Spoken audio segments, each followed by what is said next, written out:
guys আজি হৈছে আমাৰ হাল উঠা গতিকে মই বনাইছোঁ পিঠা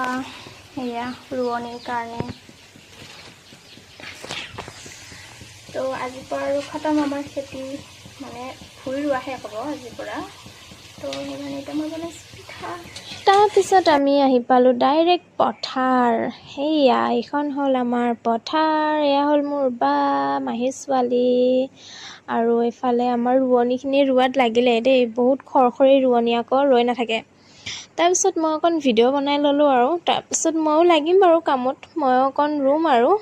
ইমান এক্সপাৰ্ট নহয় খৰধৰকৈ ৰুব নেজানো তথাপিও বাৰু জানো আৰু অকণ চকণ তাকে অলপ ৰুলোঁ তাৰপিছত মানুহ বেছি হোৱাৰ কাৰণে আমাৰ ৰুই হ'লেই এয়া অকণমান আছে আৰু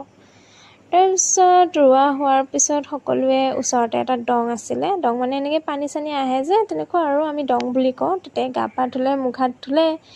তাৰপিছত চাহ পানী খালোঁ পিঠা যে বনাইছিলোঁ সেয়া আকৌ তাৰপিছত বৰা ভাত আছিলে আৰু মিঠাই চিঠাই চাহ তাহ ঠাণ্ডা আছিলে তেনেকৈ আৰু খাই বৈ আৰু ঘৰা ঘৰি হ'লোঁ সকলোৱে আমাৰ খেতি আজিলৈ খতম